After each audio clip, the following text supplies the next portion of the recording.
ನಮಸ್ಕಾರ ಗುರುಗಳೇ. ಇವತ್ತಿನ ವಿಡಿಯೋದಲ್ಲಿ ಏನು ಹೇಳಕ್ಕೆ ಬಂದಿದ್ದೀನಪ್ಪ ಅಂತ ಅಂದರೆ, 1 ಎಕರೆ 2 ಎಕರೆ ಜಮೀನು ಇರೋರು ಗುರು ಇರೋದು ಒಂದೇ ಎಕರೆ ಇಲ್ಲ 2 ಎಕರೆ ಯಾವುದನ್ನ ಬಿಗ್ಗಾಗಿ ಬೆಳೆಯೋಣ ಅಂದರೆ ಬೆಳೆಯೋಕ್ಕಾಗ್ತಿಲ್ಲ, ಏನು ಮಾಡೋಕ್ಕಾಗ್ತಿಲ್ಲ ಅಂಥವ್ರಿಗೆ ಏನಾದರೂ ಸ್ವಲ್ಪ ಸಜೆಷನ್ ಮಾಡೋಣ ಅಂತ ಅಷ್ಟೇ.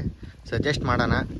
ಅವರು ಸ್ವಲ್ಪ 1 ಎಕರೆಯಲ್ಲೇ ಬೆಳಿಬೋದು, ಏನೇನೆಲ್ಲ ಬೆಳಿಬೋದು, ಯಾಕೆ ಬೆಳೆಯೋಕ್ಕಾಗಲ್ಲ, ಯಾವ್ದು ಬೆಳೆ ಬೆಳಿಬೋದು, ಪ್ರತಿಯೊಂದು ತಿಳಿಸ್ಕೊಡೋಣ ಅಂತ ಬಂದಿದ್ದೀನಿ ಅಷ್ಟೇ. ಏನಪ್ಪ ಅಂತ ಅಂದರೆ, ಫಸ್ಟು 15 ಎಕರೆ ಇರೋದು ಒಂದೇ, 2 ಎಕರೆ ಇರೋದು ಒಂದೇ. ಅವ್ರಿಗೆ ಜಾಸ್ತಿ ಜಮೀನೈತೆ, ಅವ್ರೇನೇನೋ ಮಾಡ್ತಾರೆ. ಗುರು, ಜಾಸ್ತಿ ಜಮೀನಲ್ಲಿ ಹಾಕ್ಬಿಟ್ಟು ಬಿಗ್ಗಿಯಾಗಿ ಬೆಳೆ ಬಂದಿಲ್ಲ ಅಂದರೆ 15 ಎಕರೆ ಇಟ್ಕೊಂಡು ಏನು ಮಾಡ್ತೀಯ? ಅದೇ ನೀನು 2 ಎಕರೆಯಲ್ಲೇ 15 ಎಕರೆ ಬೆಳೆ ಬೆಳಿಬೋದು. ಏನೇನು ಬೆಳಿಬೋದು ಅಂತ ಹೇಳ್ತೀನಿ ಕೇಳಿ. ನೋಡಿ, ಅದು ಸೀಸನ್ ನೋಡ್ಕೊಂಡು ಬೆಳೆದ್ರೆ ತುಂಬ ಉತ್ತಮ ಆಗುತ್ತೆ. ಇನ್ನೊಂದೇನಪ್ಪ ಅಂತ ಅಂದರೆ, ಅದು ಟೈಮಿಗೆ ಒಂದೊಂದು ಟೈಮಲ್ಲಿ ಒಂದೊಂದು ರೇಟ್ ಇರುತ್ತೆ. ಈಗ ಹೆಂಗಂದರೆ, ತೆಂಗಿನ ಗಿಡಕ್ಕೆ ಎಳ್ನೀರಿಗೆ ಬೇಸಿಗೆಯಲ್ಲಿ ತುಂಬ ರೇಟು. ಏಕೆಂದರೆ ಬೇಸಿಗೆ ಅಲ್ವಾ, ತುಂಬ ಜನ ಎಳ್ನೀರು ಕುಡಿತಾರೆ. ಅದು ಟಮಾಟೆ ಹಣ್ಣಿಗೆ ಈ ಟೈಮೇ ರೇಟು. ಇನ್ನೊಂದು ಸ್ವಲ್ಪ ದಿನ ಹೋಗ್ತಾ ಯಾಕಂದರೆ ಬಿಸಿಲಲ್ಲಿ ಟೊಮೆಟೊ ಗಿಡ ಬರೋಲ್ಲ. ಮತ್ತು ಈಗ ಸೊಪ್ಪು ತರಕಾರಿ ಅದಕ್ಕೂ ಅಷ್ಟೇ ಈ ಟೈಮಲ್ಲೇ ರೇಟು ಸೊಪ್ಪುಗಳಿಗೆಲ್ಲ. ಯಾಕಪ್ಪ ಅಂತ ಅಂದರೆ, ಬಿಸಿಲಲ್ಲಿ ಒಣ ಭೂಮಿಲಿ ಸೊಪ್ಪು ಬರೋಲ್ಲ. ನೀವು ಚಿಕ್ಕ ಪುಟ್ಟದ್ದು ಮಾಡ್ಕೊಂಡೆ ತುಂಬ ಚೆನ್ನಾಗಿ ದುಡಿಬೋದು. ಅದಕ್ಕೆ ಅದ್ರ ಬಗ್ಗೆ ಹೇಳೋಣ ಅಂತ ಬಂದಿದ್ದೀನಿ. ಯಾರು ಸುಮ್ಮನೆ 2 ಎಕರೆಯಲ್ಲಿ ಏನೋ ಒಂದು ಮಾಡೋಣ ಅಂತ ಹೋದರೆ, ಸಣ್ಣ ಜಮೀನು, ಏನೂ ಮಾಡೋಕ್ಕಾಗ್ತಿಲ್ಲ, ಏನೋ ಮಾಡಿದ್ರೆ ಇಷ್ಟೋ ಬರ್ತೈತೆ ಅಷ್ಟೇ, ಇನ್ನೊಂದು ಸ್ವಲ್ಪ ಜಮೀನು ಇರಬೇಕಿತ್ತು ಚೆನ್ನಾಗಿರೋದು. ಗುರು, ನೀನು 15 ಎಕರೆಯಲ್ಲಿ ಬೆಳೆಯೋದನ್ನ 2 ಎಕರೆಯಲ್ಲಿ ಬೆಳೆಯೋದು ಹೇಳ್ತಾ ಹೋಗ್ತೀನಿ ಬಾ. ಈಗ ನಿಮ್ಮದು 2 ಎಕರೆ ಜಮೀನಿತ್ತು ಅಂತ ಇಟ್ಕೊಳ್ಳಿ. 2 ಎಕರೆಯಲ್ಲಿ ಫಸ್ಟು ನಿಮಗೆ ಸಜೆಸ್ಟ್ ಮಾಡ್ತಾ ಹೋಗ್ತೀನಿ ಈ ಬೇಸಿಗೆ ಟೈಮಿಗೆ ಯಾವ್ದು ಬೆಸ್ಟು ಅಂತ. ನಿಮಗೆ ಯಾವ್ದು ಬೇಕು ಅನಿಸುತ್ತೋ, ಯಾವ್ದು ಮಾಡಿದ್ರೂ ಒಳ್ಳೆಯದೇ. ನಿಮ್ಗೆ ಯಾವ್ದು ಬೇಕು ಅನಿಸುತ್ತೋ ಅದನ್ನು ನೀವು ಆರಿಸ್ಕೊಳ್ಳೋದು ನಿಮಗೆ ಬಿಟ್ಟಿದ್ದು. ಫಸ್ಟಿಂದ ಇಲ್ಲಿಂದ ಈಗ ಮುಂದೆಗಡೆ ಸೊಪ್ಪಿದೆ, ಇಲ್ಲಿಂದನೇ ಹೇಳ್ತಾ ಹೋಗ್ತೀನಿ. 20 ಮಡಿ ಬೇರೆ ಥರದ್ದು, ಅಂದರೆ ಇದು ಕೊತ್ತಂಬರಿ, ಮೆಂತ್ಯ, ಪಾಲಕ, ಆ ಕಡೆ ಸೆಕ್ವಂತ, ಮತ್ತು ಇನ್ನೂ ಯಾವುದ್ಯಾವುದೋ ಬರುತ್ತೆ ಸೊಪ್ಪು, ಅದೆಲ್ಲ 20 ಮಡಿ. ಅದೊಂದು 5 ಮಡಿ, ಅದೊಂದು 5 ಮಡಿ, ಇದೊಂದು 5 ಮಡಿ, ಪ್ರತಿ ಒಂದೊಂದು 5 ಮಡಿ ಹಾಕ್ರಿ. ಜಾಸ್ತಿ ಅತಿಯಾಗಿ ಮಾಡೋಕ್ಕೆ ಹೋಗ್ಬೇಡ್ರಿ. ಅಂದರೆ ಜಾಸ್ತಿ ಅತಿಯಾಗಿ ಚೆಲ್ಲಕ್ಕೆ ಹೋಗಬೇಡಿ. ಒಂದು 20 ಮಡಿ ಸಾಕು. 20 ಮಡಿ ಅದು ಮಿನಿಮಮ್ ಬರೋಕ್ಕಂದ್ರೂ ಈಗ ನೀವು ಮಾರಬೇಕಂದ್ರೂ 1 ತಿಂಗಳಂತೂ ಬೇಕು. ಬೇಸಿಗೆಗೆ ಬೇಗ ಬರುತ್ತೆ, ಬಟ್ ಸ್ವಲ್ಪ ಸೀದೋದಂಗೆ ಆಗಿಬಿಡುತ್ತೆ, ಅದೇ ಬೇಜಾರು. ಆದರೂ ಪರವಾಗಿಲ್ಲ, ಸ್ವಲ್ಪ ಈ ನೆಳ್ಳು ಪಳ್ಳು ಇರೋ ಅಂಥವ್ರು ನಿಮಗೆ ಪಕ್ಕದಲ್ಲಿ ಒಂದು 20 ಮಡೆಯಿಂದ ಪಕ್ಕದಲ್ಲಿ ಒಂದು ಸ್ವಲ್ಪ ಒಂದು 15-20 ಸಾಲು ಟೊಮೆಟೊ ಗಿಡ ಹಾಕೊಳ್ಳಿ. ಜಾಸ್ತಿ ಹಾಕಕ್ಕೆ ಹೋಗಬೇಡಿ.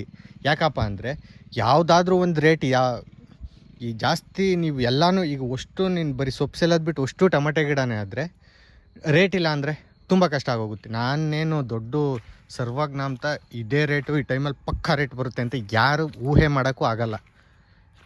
ಹೇಳ್ಬೋದು ಅಷ್ಟೇ ಈ ಟೈಮಲ್ಲಿ ಆಗುತ್ತೆ ಅಂತ. ಅದಕ್ಕೋಸ್ಕರ ಒಂದು 20 ಮಡೆ ಸೊಪ್ಪು ಸೆಲ್ಕೊಳ್ಳಿ. ಇನ್ನು ಮಿಕ್ಕಿದ್ದು ಒಂದು 15-20 ಸಾಲು ಟೊಮೆಟೊ ಗಿಡ ಹಾಕೊಳ್ಳಿ, ಒಂದು 15-20 ಸಾಲು ಬದನೆ ಗಿಡ ಹಾಕೊಳ್ಳಿ. ಮಾಡಿದ್ದೀವಿ, ಅದಕ್ಕೋಸ್ಕರ ನಿಮಗೆ ಸಜೆಸ್ಟ್ ಮಾಡ್ತಾಯಿದ್ದೀನಿ. ಆಮೇಲೆ ಕೆಲವು ಜನ ಹೀರೆ ಗಿಡ ಅಂತ ಹಾಕ್ತಾರೆ, ಆಗ್ಲು ಗಿಡ ಅಂತ ಹಾಕ್ತಾರೆ. ಆಗ್ಲು ಗಿಡ ತುಂಬ ಮೆಡಿಸಿನ್ಗೆ ಹೋಗುತ್ತೆ. ಆಮೇಲೆ ಟೊಮೆಟೊ ಹಣ್ಣು, ಬದನೆಕಾಯಿ, ಮತ್ತು ಕೆಲವು ಜನ ಕೋಸು ಅಂತಲೂ ಹಾಕ್ತಾರೆ. ನೋಡಿ, ಕೋಸು ಅದು ಸ್ವಲ್ಪ ಮಲ್ಚಿಂಗ್ ಪೇಪರ್ ಎಲ್ಲ ಹಾಕಿ ಮಾಡಬೇಕು. ಕೋಸ್ಗೆ ನಾನು ಕೋಸು ಮಾಡಿ ಅಂತ ಸಜೆಸ್ಟ್ ಮಾಡೋಕ್ಕೆ ಹೋಗಲ್ಲ, ಅದು ನಿಮಗೆ ಬಿಟ್ಟಿದ್ದು ವಿಚಾರ. ಹೇಳಿದ್ದು ಕೋಸು ಇದೆ, ಮೆಣಸಿನ ಗಿಡ, ಹತ್ತತ್ರ ಒಂದು 5-6 ಥರದ್ದು ಐಟಮ್ ಹೇಳಿದೆ. ಹೇಳಿದ್ನಲ್ಲ, ನೀಟಾಗಿ ಮಾಡ್ಕೊಂಡು ಮಾಡಿ. ಹೆವಿ ಬಿಸಿಲಾದರೆ ಇನ್ನೊಂದು, ನಿಮ್ಮನ್ನೆಲ್ಲ ಜಾಸ್ತಿ ಹುಲ್ಲತ್ತುತ್ತಾ ಇದೆ ಅಂದರೆ ಕಳೆನಾಶಕ ಹೊಡಿಬಾರ್ದು, ತುಂಬ ಎಫೆಕ್ಟು. ಯಾಕಪ್ಪ ಅಂದರೆ ಎರೆಹುಳು ಎಲ್ಲ ಸತ್ತೋಗ್ಬಿಡುತ್ತೆ.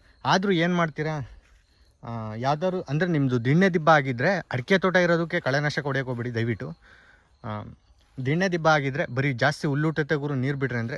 ಈಗ ನೋಡಿ, ಈ ಥರ ಜಾಸ್ತಿ ಬಿಸಿಲಿಗೂ ಮತ್ತು ಹೆವಿ ಹುಲ್ಲತ್ತಿದ್ರೆ ಈ ಥರ ನೋಡಿ, ಅದು ನೋಡಿ ಎಷ್ಟು ಚೆನ್ನಾಗಿ ಬಂದಿದೆ. ಅದರಲ್ಲಿ ಒಂದು ಹುಲ್ ಕಾಣ್ತಿಲ್ಲ, ಇದರಲ್ಲಿ ನೋಡಿದ್ರೆ ಹೆವಿ ಹುಲ್ಲತ್ತಿದೆ ಮತ್ತು ಸೀದೋಗಿದೆ ಬಿಸಿಲಿಗೆ.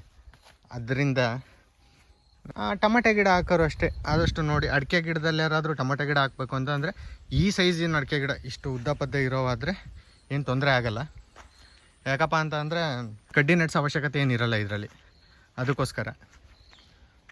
ಬದನೆ ಗಿಡ ಹಾಕೋದು ಅಷ್ಟೇ, ಇನ್ನೇನು ಗೊತ್ತಲ್ಲ, ಇನ್ನೇನು ಮುರಿ ಹಾಕೋದ್ರ ಬಗ್ಗೆ ಎಲ್ಲ ಹೇಳೋ ಅವಶ್ಯಕತೆ ಇಲ್ಲ ಅಂತ ಅನ್ಕೋತೀನಿ. ಆ ಥರ ನೀವು ಆರಾಮಾಗಿ ನಾನು ಇಷ್ಟು ಹೇಳಿದ್ನಲ್ಲ, ಗುರು ನಮಗೆ ಹೆವಿ ನೀರು ಬರೋಲ್ಲ ಗುರು, ಏನಾದರೂ ಮಾಡೋಣ ಅಂತ ಅಂದರೆ ನಮ್ಮ ಬೋರಲ್ಲಿ 1 ಇಂಚು 1.5 ಇಂಚು ಹೇಳ್ತೀನಲ್ಲ, ದೇವ್ರಣೆಗೂ 1.5 ಇಂಚ್ ನೀರಲ್ಲಿ ಇಷ್ಟೆಲ್ಲ ಮಾಡ್ಬೋದು ಆರಾಮಾಗಿ. ಈಗ ನೀರು ನೀವು ದಿನ ಈಗ ಸೊಪ್ಪಿಗೇನೇ ಆಗಲಿ, ಟೊಮೆಟೊ ಗಿಡಕ್ಕೆ ಆಗಲಿ, ಬದನೆ ಗಿಡಕ್ಕೆ ಆಗಲಿ ದಿನ ಇಕ್ತಿರ್ತೀರ. ಅಮ್ಮಮ್ಮ ಅಂದರು 3 ದಿನ 4 ದಿನ ಬೇಕೇ ಬೇಕು. ಈಗ ಟೊಮೆಟೊ ಗಿಡಕ್ಕೆ ಇಕ್ತಾ ಇದ್ದು ದಿನ ಎತ್ಕೊಳ್ಳಿ ಸಾಕು, 1.5 ಇಂಚೇ ಬರ್ತಿರಲಿ, ದಿನ ಇಡಿ. ಈಗ ಇನ್ನೇನು ಸಾಲು ಮಾಡೇ ತಾನೇ ಮಧ್ಯಕ್ಕೆ ಬಿಡೋದು ಯಾವುದೇ ಇದು ಆದ್ರೂ. ಈಗ ಒಂದು ದಿನ ಬದನೆ ಗಿಡಕ್ಕೆ ಇಕ್ಬಿಡಿ, 15 ಸಾಲು ಬದನೆ ಗಿಡ, ಇನ್ನೊಂದು ದಿನ ಟೊಮೆಟೊ ಗಿಡ, ಇನ್ನೊಂದು ದಿನ ಸೊಪ್ಪು, ಇಲ್ಲ ಅದರಲ್ಲೇ ನೀವು ಆಗ್ಲೂ ಗಿಡ ಹಾಕಿದ್ದೀರಾ, ಇಲ್ಲ ಹೀರೆ ಗಿಡ ಹಾಕಿದ್ದೀರಾ, ದಿನ ಒಂದೊಂದಕ್ಕೆ ಬಿಡ್ತಾ ಬನ್ನಿ. 5 ದಿನ ಆಗಿರುತ್ತೆ, 5-6 ದಿನ ಮತ್ತೆ ಕಂಟಿನ್ಯೂ. ಇನ್ನು ಕರೆಂಟು ಯಾವ ಟೈಮ್ ನೋಡಿ ಕೊಡ್ತಾರೋ ಆ ಟೈಮಲ್ಲಿ ಎತ್ಕೊಂಡು ಆರಾಮಾಗಿ 1.5 ಇಂಚ್ ನೀರಲ್ಲೇ ಇಷ್ಟೆಲ್ಲ ಬೆಳ್ಕೊಬೋದು. ದಯವಿಟ್ಟು 1.5 ಇಂಚ್ ನೀರಿದೆ, ಏನು ಮಾಡೋಕ್ಕಾಗಲ್ಲ, ಇಲ್ಲ ಜಮೀನು ಕಮ್ಮಿ ಇದೆ, ಏನೂ ಮಾಡೋಕ್ಕಾಗಲ್ಲ, ಈ ಥರ ಏನಾದರೂ ಇದ್ದರೆ ಅಂಥವ್ರಿಗೂ ಸ್ವಲ್ಪ ಮೋಟಿವೇಟ್ ಆಗಲಿ ಅಂತ ಹೇಳ್ತಾ ಇರೋದಷ್ಟೇ. ಆರಾಮಾಗಿ ನೀವು 15 ಎಕರೆ ಹೊಲದಲ್ಲಿ ಬೆಳೆಯೋದನ್ನು ಇಷ್ಟರಲ್ಲೇ ಆರಾಮಾಗಿ ಬೆಳಿಬೋದು. ಸರಿ, ಮುಂದಿನ ವಿಡಿಯೋದಲ್ಲಿ ಸಿಗ್ತೀನಿ ಅಂತ ಹೇಳ್ತಾ ಮತ್ತೆ ಭೇಟಿಯಾಗೋಣ. ನಮಸ್ಕಾರ.